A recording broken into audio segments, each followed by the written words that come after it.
Hello everyone, welcome to the channel Prabhavi competition. आज के इस वीडियो में हम बात करेंगे ज्योग्राफी का नेक्स्ट टॉपिक। तो चलिए स्टार्ट करते हैं। आज हम लोग पढ़ेंगे ह्यूमन सेटलमेंट्स एंड ट्राइब्स। तो सबसे पहले हम लोग को पढ़ना है सेटलमेंट, ठीक है। इसमें पहला क्वेश्चन है, on what basis the settlements can be classified. Settlement का मतलब क्या हुआ कि अगर कोई पर्सन कहीं पे रह रहा है, ठीक है, कोई कम्युनिटी कहीं पे रह रही है, तो वही क्या है, सेटलमेंट है। तो हम सेटलमेंट को किस बेसिस पे डिवाइड करते हैं, वो करते हैं based on spacing between the houses. मतलब डिफरेंट डिफरेंट हाउसेस के बीच में कितना गैप है, कितना प्लेस है ना वैकेंट है, इस बेसिस पे हम सेटलमेंट को डिवाइड करते हैं। What are the main types of settlements. तो सेटलमेंट्स का मेन टाइप कौन कौन सा है। तो पहला इसमें डिस्पर्स्ड। डिस्पर्स्ड में क्या होता है कि जो मतलब जितने भी हाउसेस होते हैं वो बहुत दूर दूर होते हैं, ठीक है, स्कैटर्ड, जहाँ मतलब उसमें न हाउसेस के बीच में काफ़ी डिस्टेंस होता है। क्लस्टर्ड का मतलब क्या हुआ कि यहाँ पे 4-5 हो गए, ठीक है, फिर कुछ दूर पे 4-5 हो गए, मतलब एक क्लस्टर में। उसके बाद है न्यूक्लिएटेड एंड आइसोलेटेड, ठीक है। हम क्लस्टर्ड को क्या बोलते हैं, न्यूक्लिएटेड। और आइसोलेटेड का मतलब क्या हुआ कि मतलब बहुत आइसोलेटेड है, मतलब घर का जो बीच का डिस्टेंस है, दो घर का बीच का डिस्टेंस वो बहुत ज़्यादा है। In a dispersed type of settlement homes are. तो जब डिस्पर्स्ड टाइप ऑफ सेटलमेंट में क्या होता है कि जितने भी होम्स होते हैं, जितने भी हाउसेस होते हैं, वो बहुत ही लार्ज एरिया में स्प्रेड होते हैं। In cluster type of settlement homes are. तो सेटलमेंट्स जो क्लस्टर टाइप का सेटलमेंट होता है वो कहाँ पे बनाया जाता है, ये बनाया जाता है build close to the farm. जैसे कि अगर ये हमारा फील्ड है, तो ये मतलब यहाँ पे मेरा लैंड है, यहाँ पे हम कल्टीवेशन करते हैं, तो या फिर यहाँ पे बगल में एक और एक पर्सन ए का है, फिर बी का है, फिर बगल में सी का ही है, तो यहाँ पे जो घर भी होगा वो ए और बी और सी का ही होगा, ठीक है। In isolated types of settlements are areas which are. तो आइसोलेटेड टाइप ऑफ सेटलमेंट किसको बोलते हैं, जो सिटीज़ से काफ़ी दूर होते हैं ना, जो मतलब रूरल एरिया में होते हैं, और मतलब विलेजेस में भी मतलब पूरा वो मेन जगह पे नहीं होते हैं, काफ़ी दूर होते हैं हट करके। What are some of the major settlements pattern. तो जो मेजर सेटलमेंट पैटर्न है वो कौन कौन सा है, rectangular, linear, circular, star like, triangular and nebular. Areas where secondary and tertiary economic activities are in prominence are called. तो वैसा एरिया जहाँ पे क्या होता है कि मेनली सेकेंडरी सेक्टर और टर्सरी सेक्टर, हम लोग टर्सरी सेक्टर को क्या बोलते हैं, हम लोग टर्सरी सेक्टर को सर्विस सेक्टर भी बोलते हैं। तो इस तरीके का ट्रांसपोर्टेशन, बैंकिंग सेक्टर पूरा डेवलप है ना, कहाँ पे फैक्ट्रीज़ कहाँ पे होंगे, तो वो जनरली कहाँ पे होती है, वो अर्बन एरियाज़ में होती है। कहाँ पे, अर्बन एरियाज़ में। अब हम लोग पढ़ेंगे ह्यूमन रेस के बारे में। पहला क्वेश्चन है, biological grouping with in the human species is called. तो अगर जितने भी ह्यूमन स्पीसीज हैं, हम लोग तो सारे सारे होमोसैपियंस हैं, लेकिन उसके उसमें भी ग्रुपिंग अगर किया जाता है तो उसको हम लोग क्या बोलते हैं, रेस बोलते हैं। रेस के अकॉर्डिंग फिर ह्यूमन को डिवाइड किया जाता है। उसके बाद है, what are the 5 biological races. तो बायोलॉजिकली कितने रेसेस हैं, 5। वो है कॉक्सॉइड, नेग्रॉइड, मंगोलाइड, ऑस्ट्रेलाइड और अमेरिकन इंडियंस, ठीक है। The Denisovan are extinct species और सब स्पीसीज ऑफ। तो डेनिसोवंस हैं वो कहाँ के एक्सटिंक्ट स्पीसीज हैं, मतलब अब वो नहीं पाए जाते हैं, ठीक है। वह archaic humans of genus Homo. The jaw bone of Denisovan have been discovered by scientist of from. तो जाव बोन, जैसे कि ये वाला जो बोन होता है ना, ये फेस में इस टाइप का जो जाव बोन होता है यहाँ पे माउथ के जस्ट नीचे, ठीक है। अब क्या बोला, तो जाव बोन जो होता है वो किसके द्वारा डिस्कवर्ड किया गया था और कहाँ पे डिस्कवर्ड किया गया था, वो किया गया था तिब्बतन प्लेटू के पास। आगे, on what basis it identified as an extinct species of genus Homo. तो किस बेसिस पे मतलब ये बताया गया कि ये जीनस होमो जो है वो एक्सटिंक्ट हो गया है, on the basis of analysis of protein. Protein के एनालिसिस के बेसिस पे। हम लोग पढ़ेंगे different different ethnic groups of the world. तो पहला क्वेश्चन है, what determines the multiplicity of racial and ethnic groups in the world. तो क्या चीज़ है जो डिटरमाइन करता है कि किस तरीके का जो एथनिक ग्रुप या फिर रेशियल ग्रुप्स होंगे वर्ल्ड में, तो वो है geo climatic variation. Geo climatic variation. What are some major areas lying in the equatorial region. तो कौन कौन से रीजन है जो कि इक्वेटोरियल रीजन में मतलब लाई करते हैं इस रीजन में, ठीक है। तो वो है कॉन्गो बेसिन, अमेजोन बेसिन और eastern island. The tribal groups living in equatorial regions are. तो वैसे ट्राइबल ग्रुप्स जो कि इक्वेटोरियल रीजन में रहते हैं उनको हम लोग क्या बोलते हैं, पिग्मीज, बोडो, सकाई और सीमांग।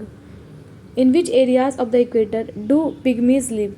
तो पिग्मीज जो होते हैं इक्वेटर के किस रीजन में रहते हैं? वो रहते हैं कॉन्गो बेसिन वाले रीजन में। Boro are inhabitant group of which equatorial region? तो बोरो जो ट्राइब है वो कौन से इक्वेटोरियल रीजन में रहती है? वो रहते हैं अमेजोन बेसिन वाले रीजन में। Sakai and Semang are the aborigines of. Sakai और सीमांग एब ओरिजिन्स का मतलब होता है जो वहाँ के नेटिव हैं ना, नेटिव मतलब वहाँ पे नेटिव रेसिडेंट्स जो हैं, तो वो है Malaysia and Papua New Guinea. The main aborigines living in the tropical desert area are.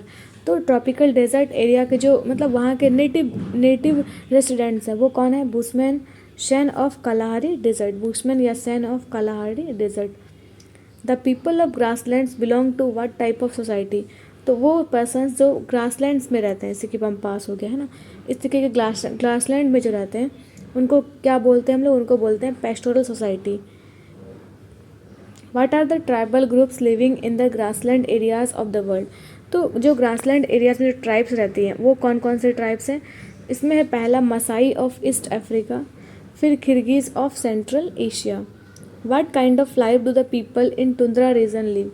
तो जो टुंड्रा रीजन में जो पीपल रहते हैं, ठीक है, वो किस तरीके का लाइफ जीते हैं? वो है सेमी नोमेडिक लाइफ। मतलब कभी कभी तो वो एग्रीकल्चर भी कर लेते हैं और कभी आधा टाइम क्या होता है कि वो नोमैड्स की तरह इधर उधर घूमते रहते हैं। उसके बाद है how do the people in the tundra reason sustain life? तो टुंड्रा रीजन में जो पीपल हैं वो किस तरीके से अपना लाइफ जीते हैं, कैसे अपने आप को सस्टेन करते हैं? तो वो ऑन द ये हंटिंग पे, फिशिंग पे और गैदरिंग पे डिपेंडेंट है। What are the major ethnic groups that oscillate in the tundra region? तो टुंड्रा रीजन में मेनली कौन कौन से एथनिक ग्रुप रहते हैं? वो रहते हैं एस्किमोज, यूकागिर और शाई। हम लोग पढ़ेंगे important tribes in the world. तो इसमें पहला क्वेश्चन है in which region Lapps tribe belongs to? तो लेप्स ट्राइब जो है वो वर्ल्ड के किस रीजन में रहती है? वो स्कैंडिनेविया में रहती है, स्कैंडिनेविया। फिर जुलू ट्राइब जो है वो कहाँ से एसोसिएटेड है? वो साउथ अफ्रीका से एसोसिएटेड है। In which region Inuit people are found? तो इन्विट पीपल जो होते हैं वो कहाँ पे पाए जाते हैं? अलास्का और ग्रीनलैंड वाले रीजन में। ग्रीनलैंड क्या है? लार्जेस्ट आइलैंड है। In which dense tropical forest do the Semang tribe live? और सिमांग ट्राइब है वो कौन से ट्रॉपिकल फॉरेस्ट में रहते हैं? वो रहते हैं मलेशिया में। The major island where Eskimos live in? तो कौन सा आइलैंड है जहाँ पे एस्किमोज मेनली रहते हैं? ठीक है, वो है Greenland. The original home of the gypsies was? तो जिप्सीज का जो ओरिजिनल होम था वो कहाँ के एबोरिजिन से? वो इंडिया के नेटिव रेसिडेंट्स थे। In which region of the world pygmies are found? तो वर्ल्ड के किस रीजन में पिग्मीज पाए जाते हैं? तो वो पाए जाते हैं इक्वेटोरियल फॉरेस्ट वाले रीजन में। The native African tribe pygmies are found in which river basin? वो तो इक्वेटोरियल फॉरेस्ट में तो पाए जाते हैं, लेकिन किस रिवर बेसिन के पास? तो वो कॉन्गो रिवर बेसिन के पास। आगे देख लेते हैं a Turkic ethnic group who mainly live in the Republic of Sakha in Russia is called? तो एक ऐसा एथनिक ग्रुप जो कि कहाँ पे रहते हैं? रिपब्लिक ऑफ साखा, एशिया, जो कि रशिया में है, ठीक है, वो कौन से हैं? यकूट्स, है ना, द यकूट्स। हम लोग पढ़ते हैं डिफरेंट ट्राइब्स और वो कहाँ पे रहते हैं, उनका मतलब रेसिडेंट कहाँ पे है वो देखेंगे, ठीक है। तो पहला है इसमें एस्किमो रहते हैं कनाडा और ग्रीनलैंड वाले रीजन में। एलियंस वो अलास्का में रहते हैं। एनू जापान, बुशमैन कालाहारी, कुलानी है वेस्ट अफ्रीका में, फिर कैलमाइक ये है सेंट्रल एशिया में, किर्गिज ये एशियाटिक स्टेपीज में रहते हैं, फिर मसाई जो रहते हैं, मसाई ट्राइब वो रहती है ईस्ट एंड सेंट्रल अफ्रीका में, मियोस ये म्यांमार में रहते हैं, फिर पिग्मीज रहते हैं वो कॉन्गो और जायर वाले रीजन में, फिर है शिमांग्स वो ईस्ट सुमात्रा में रहते हैं, ईस्ट सुमात्रा में, ठीक है। उसके बाद है हौसा ट्राइब का जो मतलब एरिया है वो कहाँ पे रहते हैं? वो नॉर्थ अफ्रीका वाले साइड में रहते हैं। हुटू ट्राइब कॉन्गो वाले रीजन में, फुलानी वेस्ट अफ्रीका में, इनविट योर नॉर्थ अमेरिका में, रेंडिले केन्या में, फिर डिरान ट्राइब रहते हैं जापान वाले एरिया में, माओरी वो न्यूजीलैंड वाले रीजन में, फिर है अंगामी जो कि नागालैंड वाले रीजन में रहते हैं। उसके बाद है बेदा श्रीलंका वाले रीजन में, इटो यूएसए वाले रीजन में, फिर जनाई कहाँ पे रहते हैं? जावा आइलैंड वाले रीजन में। तो ये हम लोग पढ़ लिए ट्राइब्स और सेटलमेंट्स के बारे में, ठीक है। हम लोग नेक्स्ट टॉपिक पढ़ेंगे वो है, नेक्स्ट टॉपिक है हम लोगों का world population and human development, ठीक है। तो पहला इसमें है वर्ल्ड पॉपुलेशन, ठीक। Which type of climates leads to the growth of population. तो किस टाइप के क्लाइमेट में जो होता है ना कि पॉपुलेशन ग्रोथ सबसे ज़्यादा देखा जाता है, वो होता है मॉडरेट क्लाइमेट में, ठीक है। कहाँ पे? मॉडरेट क्लाइमेट में। मॉडरेट का क्लाइमेट का मतलब क्या हुआ कि ना अधिक ठंड है ना अधिक गर्मी है, ठीक। How is the population structure displayed. तो पॉपुलेशन स्ट्रक्चर जो होता है वो किस तरीके से डिस्प्ले किया जाता है, वो होता है एज, सेक्स या पॉपुलेशन पिरामिड के बेसिस पे। इस तरीके का पिरामिड के बेसिस पे पॉपुलेशन को शो किया जाता है। What does a population pyramid having a wide base and a narrow top show. तो क्या बोल रहा है ना कि जैसे कि अगर कोई पिरामिड है, पॉपुलेशन पिरामिड है, ठीक है, जो क्या है कि जिसमें जो बेस है उसका बहुत वाइड है, मतलब इस तरीके का है ना, ये बेस बहुत वाइड है और उसका जो टॉप है वो नैरो है। इसका मतलब ये हुआ कि वहाँ पे जो बर्थ रेट है वो भी हाई है और डेथ रेट है वो भी हाई है। हम लोग पढ़ते हैं top 10 populated countries in the world. ये कब का डाटा है? 2021 का डाटा। चाइना जहाँ का पॉपुलेशन है 1439 मिलियन, इंडिया का 1380, यूएसए का 331, इंडोनेशिया का 273 मिलियन, पाकिस्तान का 220 मिलियन, ब्राज़ील का 212 मिलियन, नाइजीरिया का 206 मिलियन, बांग्लादेश का 164 मिलियन, रशिया का 145 मिलियन, मैक्सिको का 129 मिलियन। मतलब ओवरऑल क्या देख सकते हैं हम, इंडिया का जो पोजीशन है अभी पॉपुलेशन के मैटर में वो सेकंड प्लेस पे, ठीक है। कहाँ पे? सेकंड प्लेस पे। और टॉप पे कौन है? चाइना। और थर्ड कौन है? यूएसए। ये तीन आपको ये याद रखना है, ठीक है। चाइना, इंडिया और यूएसए, ये टॉप थर्ड कंट्रीज है, टॉप थर्ड पॉपुलेटेड कंट्री। अब हम लोग आगे बढ़ते हैं।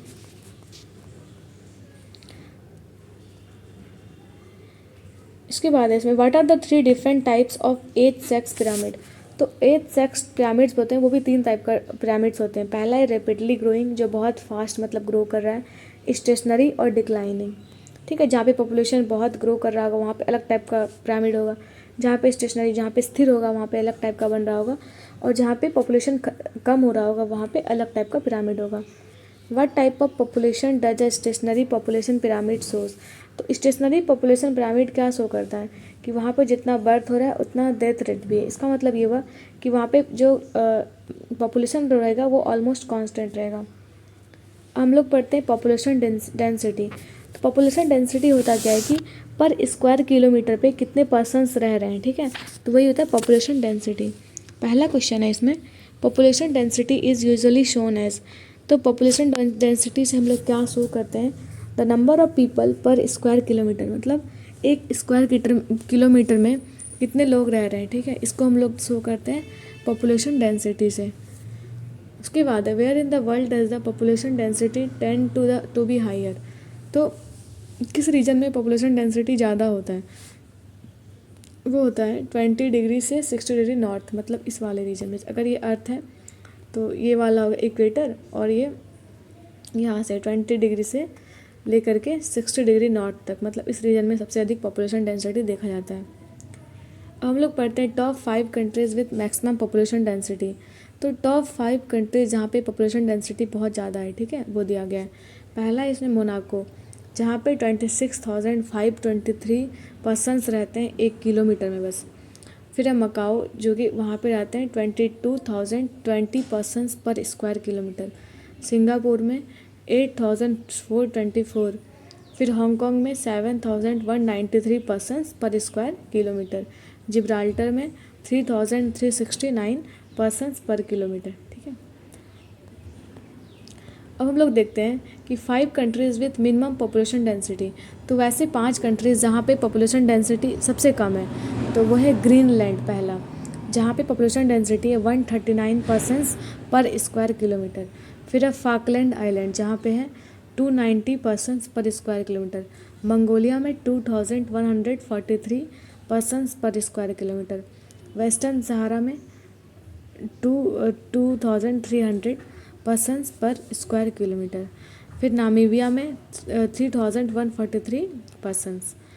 अब हम लोग देख लेते हैं कि countries with maximum population growth, तो किस कंट्री में जो पॉपुलेशन है वो बहुत ज़्यादा फास्ट मतलब ग्रो कर रहा है, पॉपुलेशन बहुत रैपिडली इंक्रीज़ कर रहा है।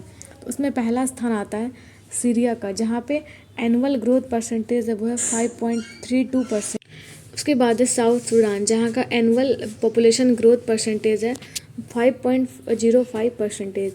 फिर बुरुंडी का है 3.68%, नाइजर का 6.35%, एंगोला का 3.38%। आगे बढ़ते हैं, हम लोग ये देखेंगे अब countries with minimum population growth, मतलब बहुत सारी कंट्रीज़ का, तो इसमें सारे कंट्रीज़ का क्या नेगेटिव ग्रोथ है, मतलब पॉपुलेशन डिक्लाइन कर रहा है, ठीक है। तो पहला इसमें लिथुआनिया, जहाँ पे ग्रोथ रेट है वो -1.483 है, मतलब पॉपुलेशन इस रेट से ना कम हो रहा है, वहाँ पे डिक्लाइन कर रहा है। फिर लाटविया में है डिक्रीज़ कर रहा है पॉपुलेशन 1.148% के रेट से। वेनेजुएला में 1.125 के रेट से डिक्रीज़ कर रहा है। बोस्निया और हेर्जेगोविना में 0.0886% के रेट से पॉपुलेशन डिक्लाइन कर रहा है। बुल्गारिया में 0.711% के रेट से। हम लोग देखेंगे सेक्स रेशियो, ठीक है, मतलब पर 100 मेल के ऊपर कितनी फीमेल्स हैं, ठीक है। तो पहला इसमें what is the average sex ratio in the world, तो पूरे वर्ल्ड का जो सेक्स रेशियो है, एवरेज सेक्स रेशियो वो कितना, 102, मतलब 100 मेल पे 102 फीमेल्स हैं। आगे बढ़ते हैं, अब मैक्सिमम सेक्स रेशियो वाले हम लोग कंट्रीज़ देख लेते हैं। पहला है यूएई, है ना, यूनाइटेड अरब एमिरेट्स, तो वहाँ पे का सेक्स रेशियो है 274, मतलब 100 मेल्स पे 274 फीमेल्स हैं। कतर 265, ओमान का 197, बहरीन का 163, सऊदी अरबिया का 130, ठीक है। और ये किस पे है, 100 मैन पे, ठीक है। उसके बाद है मिनिमम सेक्स रेशियो, वैसे कंट्रीज जहाँ का सेक्स रेशियो मिनिमम है, तो पहला इसमें है लातविया और लिथुआनिया, यहाँ का सेक्स रेशियो 85 है, मतलब पर 100 मेल्स पे मात्र 85 फीमेल्स हैं। फिर आर्मेनिया और यूक्रेन का 86 है, बेलारूस और रशिया का 87, एल सल्वाडोर और एस्टोनिया का 88, पोर्तुगल का 90, ठीक है। आगे बढ़ते हैं हम लोग, अभी हमारा which country is the world has maximum sex ratio. अभी हम लोग देखें कि सबसे अधिक जो सेक्स रेशियो है वो कौन से कंट्री का है, वो है यूनाइटेड अरब अमीरात का, ठीक है, यूएई का। वहाँ का कितना है sex ratio, 274। Which country has the lowest sex ratio, तो कौन से कंट्री का जो सेक्स रेशियो वो लोएस्ट है, वो है लातविया और Lithuania. The global gender gap report published by, और ग्लोबल जेंडर गैप रिपोर्ट जो होता है वो किसके द्वारा पब्लिश किया जाता है, वो होता है पब्लिश वर्ल्ड इकोनॉमिक फोरम से। World economic, in which continent of the world the ratio of male female is lower than the other parts, तो कौन से कंटिनेंट्स का जो है मतलब सेक्स रेशियो है वो बाकी से कम है, तो वह है एशिया और ओशिनिया का, ठीक है। अब हम लोग देखते हैं पॉपुलेशन चेंज, उसके पहला इसमें क्वेश्चन है, the rapid growth in population has been called, जब कभी भी पॉपुलेशन बहुत ही फास्ट अगर इंक्रीज़ करता है ना, पॉपुलेशन बहुत तेज़ी से अगर इंक्रीज़ करता है, उसको हम लोग क्या बोलते हैं, पॉपुलेशन एक्सप्लोजन, है ना। फिर what is the major reason for population changes, तो किसी भी कंट्री का पॉपुलेशन अगर चेंज हो रहा है तो इसका मेन रीज़न क्या है, वो है change in birth and death rate. जैसे कि अगर कहीं पे अगर बर्थ हो रहा है 100 का और डेथ हो रहा है कितने का, 90 का, तो इससे क्या होगा कि वहाँ पे 10% एक्स्ट्रा हो गए, इसका मतलब वहाँ पे जो पॉपुलेशन है वो इंक्रीज़ कर रहा है, ठीक है। What are the factors which affect population change, तो किसी भी कंट्री का जो पॉपुलेशन है वो किस किस फैक्टर पे डिपेंड करता है। पहला तो है बर्थ रेट, डेथ रेट, उसके बाद इमिग्रेशन और फिर एमिग्रेशन, ठीक है। ये सब मतलब दूसरे कंट्रीज़ में अगर लोग जा रहे हैं, ठीक है, या फिर दूसरे कंट्री के रेसिडेंट्स हमारे कंट्री में आ रहे हैं, तो भी क्या होता है, पॉपुलेशन में इंक्रीज़ या डिक्रीज़ देखने को मिलता है।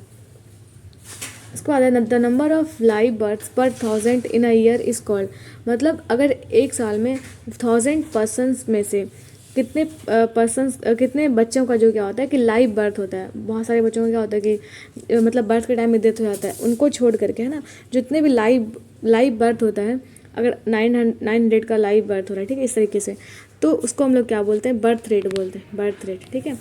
फिर बोला द नंबर ऑफ डेथ्स पर 1000 इन अ ईयर, मतलब एक साल में पर 1000 पर्सनस में कितने पर्सनस का डेथ हुआ, उसको हम लोग क्या बोलते हैं, डेथ रेट बोलते हैं। The number of people moving into a country by pull factors the process is called, तो इसमें क्या बोल रहा है कि अगर किसी कंट्री में बाहर से कोई लोग अगर आ रहे हैं, ठीक है, तो इस पुल फैक्टर से जिससे आ रहे हैं उस प्रोसेस को क्या बोलते हैं, इमिग्रेशन, ठीक है, immigration. The number of people living a country bye push factors the process is called. मतलब क्या हो रहा है कि यहाँ से इसमें क्या हो रहा है कि लोग एक कंट्री से दूसरे कंट्री में जा रहे हैं, मतलब पॉपुलेशन है ना उस कंट्री का डिक्रीज हो रहा है, ठीक, इसको क्या बोलेंगे हम, immigration. The average number of children a women has in her life time in a country is known as. मतलब एक जो वुमेन है ना, टोटल मतलब वो मतलब कितने चाइल्ड को वो बर्थ देती हैं, उसको हम लोग क्या बोलते हैं, फर्टिलिटी रेट। और किसी भी कंट्री का जो फर्टिलिटी रेट होगा उससे डिसाइड होगा कि वहाँ पे का जो बर्थ रेट है वो कितना है। Birth rate minus death rate calculated as a percentage in. तो बर्थ रेट को हम माइनस करते हैं किस में, डेथ रेट में, ठीक है, मतलब इस तरीके से birth rate minus death rate, ठीक है।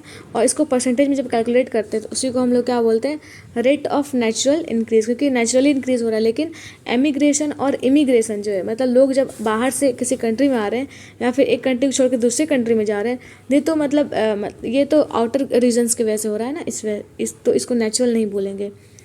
The time in years needed for a population to double it size assuming the growth rate constant. तो अगर हम किसी भी कंट्री का ग्रोथ रेट अगर कांस्टेंट मान करके हम ये अगर मतलब आइडिया लगाते हैं कि कितने टाइम में इस कंट्री का पॉपुलेशन जो है वो डबल हो जाएगा, उसी को हम लोग क्या बोलते हैं, डबलिंग टाइम। क्या बोलते हैं, doubling time. When an economy becomes industrialized and needs more labor, what happens to the population? तो अगर कोई भी कंट्री में क्या होता है, इंडस्ट्रियलाइजेशन होता है, ठीक है, मतलब वहाँ पे इंडस्ट्रीज काफ़ी ज़्यादा लगाए जा रहे हैं, ठीक है, बहुत सारा प्रोडक्शन हो रहा है। इसके लिए क्या होगा कि बहुत सारे लेबर्स का ज़रूरत पड़ेगा। तो अगर लेबर का बहुत अधिक ज़रूरत पड़ेगा तो क्या होगा, वहाँ उस कंट्री का जो बर्थ रेट होगा वो क्या होगा, इंक्रीज़ कर जाएगा, बर्थ रेट इंक्रीज़ कर जाएगा। अब हम लोग आगे पढ़ेंगे ह्यूमन डेवलपमेंट के बारे में। ह्यूमन डेवलपमेंट में हमारा पहला क्वेश्चन है, the concept of human development was introduced by. तो ह्यूमन डेवलपमेंट का जो कॉन्सेप्ट था वो किसने दिया था, वो दिया था डॉक्टर महबूब उल हक जो कि पाकिस्तान के थे, और अमर्त्य सेन जो कि इंडिया के थे। इनको नोबेल प्राइज़ भी मिल चुका है। ये कब दिए थे, 1991 में। What are the 4 pillars of human development. Human development के जो 4 पिलर्स हैं वो कौन कौन से, वो है equality, sustainability, productivity and empowerment, ठीक है। According to the welfare approach who is responsible for human development. तो किसी भी कंट्री में ह्यूमन डेवलपमेंट कितना हो रहा है या कितना होगा, ठीक है, इसके लिए रिस्पॉन्सिबल कौन है, इसके लिए रिस्पॉन्सिबल है उस कंट्री की गवर्नमेंट, ठीक है, क्योंकि गवर्नमेंट ही इक्वलिटी को प्रमोट करेगी, सस्टेनेबिलिटी को प्रमोट करेगी, एम्पावरमेंट को मतलब प्रमोट करेगी। इस वजह से which organization propose the basic needs approach to human development. मतलब ह्यूमन डेवलपमेंट का एक ये भी मतलब एक क्राइटेरिया है कि वहाँ पे जो पर्सन्स का बेसिक नीड कैसे पूरा हो रहा है। तो वो इस चीज़ का प्रपोजल किसने दिया था, वो देता है इंटरनेशनल लेबर ऑर्गेनाइजेशन, इसको हम लोग क्या बोलते हैं, ILO है, ठीक है। Which method is use to measure human development in development. तो ह्यूमन डेवलपमेंट को मेज़र करने के लिए क्या चीज़ यूज़ करते हैं, कौन सा मैथड यूज़ करते हैं, तो हम लोग इसमें यूज़ करते हैं ह्यूमन डेवलपमेंट इंडेक्स, इसको हम लोग बोलते हैं HDI, ठीक है। The average achievements in which 3 basic dimensions are measured in HDI। तो कौन कौन से चीज़ों को देखा जाता है ह्यूमन डेवलपमेंट इंडेक्स में, उसमें देखा जाता है हेल्थ को, एजुकेशन को और इनकम को, है ना, इसको स्पेसिफिकली बोल सकते हैं पर कैपिटा इनकम को, ठीक है। आगे हम लोग पढ़ेंगे continents of the world next video में। तो आज के लिए इतना ही। चैनल को सब्सक्राइब कर लीजिए और वीडियो को लाइक कर लीजिए। Thank you so much.